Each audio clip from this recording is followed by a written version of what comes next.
we can begin talking about the Giants here, the Giants offense with this Mike McCarthy clip. Somebody asked, and I do kind of push back on this question that they asked, right? It was like, Mike, you've had challenges with, with the run game last year, stopping the run last year, but you've been pretty, pretty good at shutting down Saquon Barkley. I think the Cowboys' run game got better throughout the year, and they ended as a pretty solid run team. But whatever.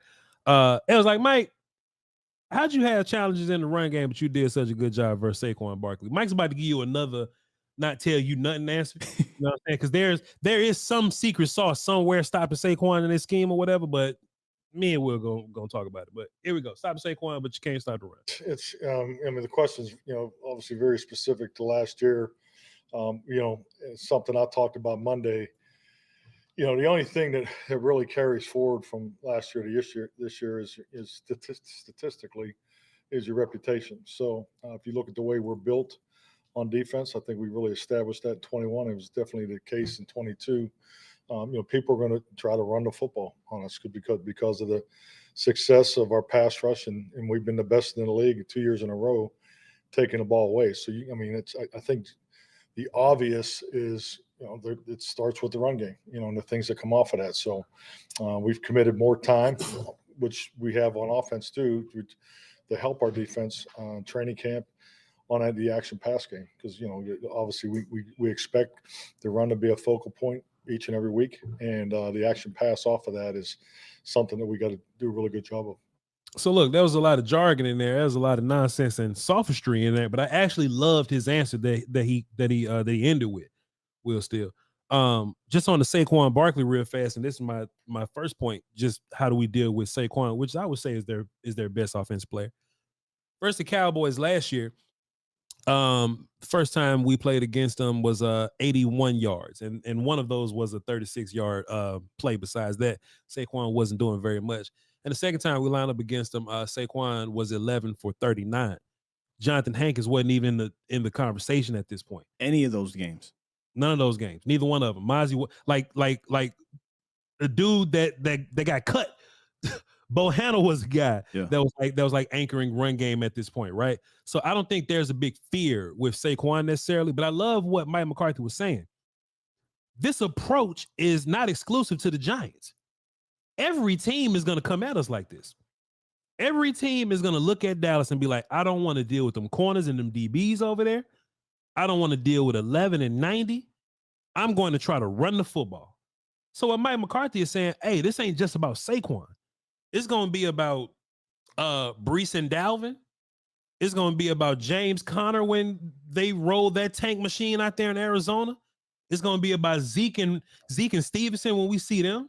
It's going to be about Christian McCaffrey. It's going to be about Austin Eckler. Every team we play, they're going to try to take away our pass defense with running the football.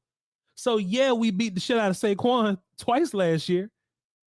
That sounds great, don't it, Will? Still, our run defense beat the shit out of Saquon twice last year. But every team is going to try to run the ball to keep from throwing against us. And I don't think that's going to, that's the same thing with this game. If Daniel Jones has to throw the ball against us, Will Steele, good luck to you. They ball good, but he ain't that goddamn good. He is not that daggum good. If you just let our offense do our offense and we just get up early and maybe we get a couple stops on defense and we shut down Saquon. Before you know it, it's third quarter. Daniel got to throw, and we could just, I ain't going to say sit back and chill, but we go into, throw the ball, clock kill, run the ball, throw the ball. You know what I'm saying? We go into that mode, and Daniel has to get aggressive. That's when we start to get turnovers and maybe lead the league in turnovers for us. Literally happened in the first game. Remember, they had to throw the ball. He threw the pick to try to go down and make the score closer. Second game, same thing. We got out to a 15-point lead. They could not run the ball as much. They couldn't run the ball in general, but, they say, hey, we got to get back in this game by throwing it. So you're absolutely right. If the offense gets up early, that's a whole different story. But what I would like to see, right, is if it is a tightly contested game, you're still able to stop the run. Yes. And they are absolutely emphasizing this. That's why you go out and you go get Mozzie Smith in the first round. That's why you bring back Jonathan Hankins. That's why you have Damone Clark as your guy, right? So, yeah, I look, Saquon Barkley is a home run hitter. Yes, sir. But if he doesn't hit a home run, it's a lot of singles, bro. A whole lot of singles, and I can live with that. Yep, 100%, Mr. Wolf. And then we're going to transition into more of this Daniel Jones talk, in which, boy, I just can't wait to beat the shit out of Twitter and social media when this happens to him. But here's Mike McCarthy. I actually wrote down. I'm going to let y'all listen to the question that was asked and how Mike answered it. But I wrote down in my notes here. This is why we're going to whoop the shit out of Daniel Jones. I wrote it down just like this. Your defense was the number one pressure-generating defense a year ago. The Giants' O-line was the worst or allowed the most quarterback pressures. What are your thoughts about that matchup entering Sunday? Well, I think it's the beauty of the offseason. It's the beauty of September football. I think the fact that you have unscouted looks, they've had a chance to go through scheme evaluation. They've obviously added, players both through the draft and in free agency. So, but yeah, I mean, we're looking at the matchups. Really had time to play. We're about a day and a half ahead of where we normally would be at this point in the week, and I think that serves us well because we're getting to the point where we're just really focused on what we need to do. Now, Will Steele, I love that question and answer. Right? Hey, man, y'all led the league of pressures, and the Giants gave up the most pressures last year. Mike, how you gonna deal with that? And Mike is doing everything in his power, Will, to not just rub his hands and smile at the podium, because he know what the business is. So all he can say is, hey, man, reputation, man. Last year, we got some guys, we're going to boom, boom, boom. But Will, the game plan is still the same. We're going to pressure. We're going to bring dudes to Daniel Jones. Yeah. I remember last year, Will, somebody was asking me, they was like, Voch, why you think Dan Quinn lets these quarterbacks run? Why you think they let Daniel Jones? And like it was just this. Let them. That's just right. It was this weekly thing of these quarterbacks getting a handful of first downs, right?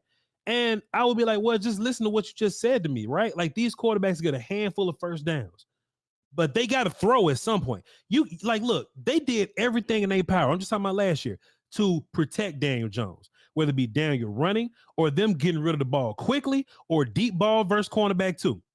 That's what they'll do, Will Steele. You can only pontificate down the field so much. Now, with this daggum defense, Will Steele, you can't just catch and throw anymore.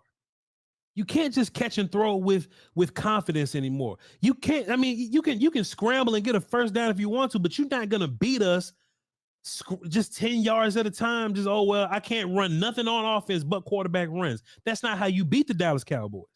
It's going to be a slow but sure ass whooping. Will, I was on Foot's show yesterday, right? And I kind of got an attitude a little bit.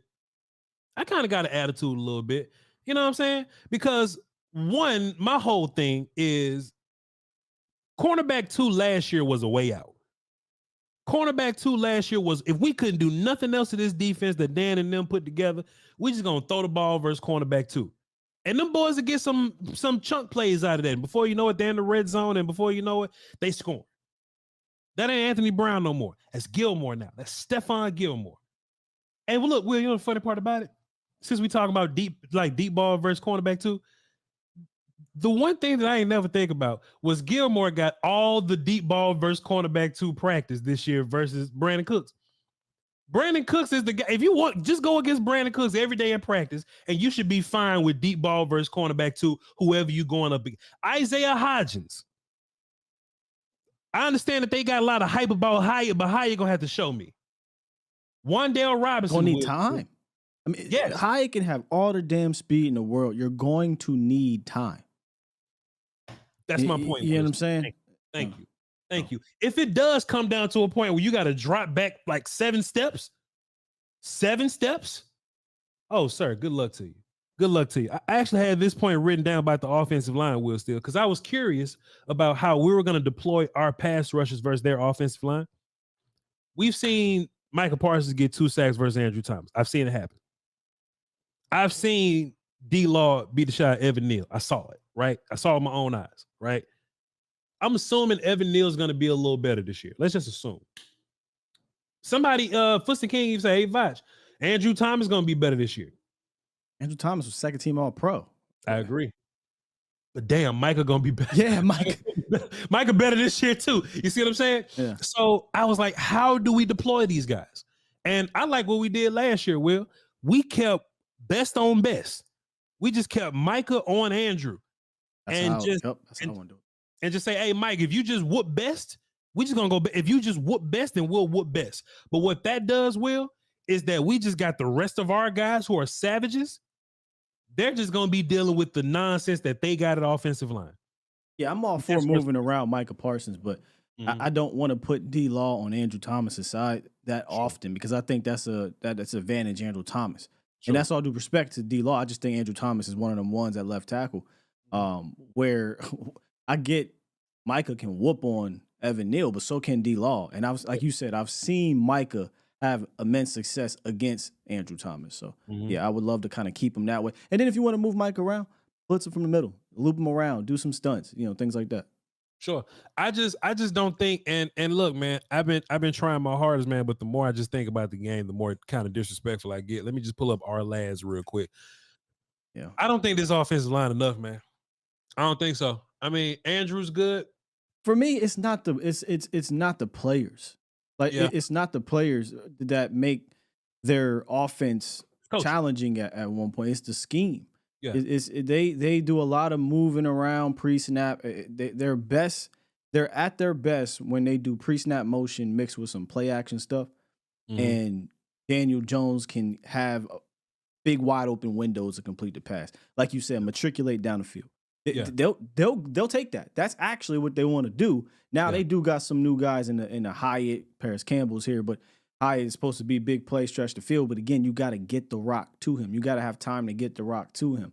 So it's not the players that strike any nervousness or fear. It's the system. And can the Cowboys adapt to it early? Because I don't want them to come out and all this razzle-dazzle's happen, right? And then boom, next thing you know it, they score a touchdown, they got momentum, etc. But if they can thwart that early, it could be a long-ass day for Daniel Jones and Brian Daboll. KD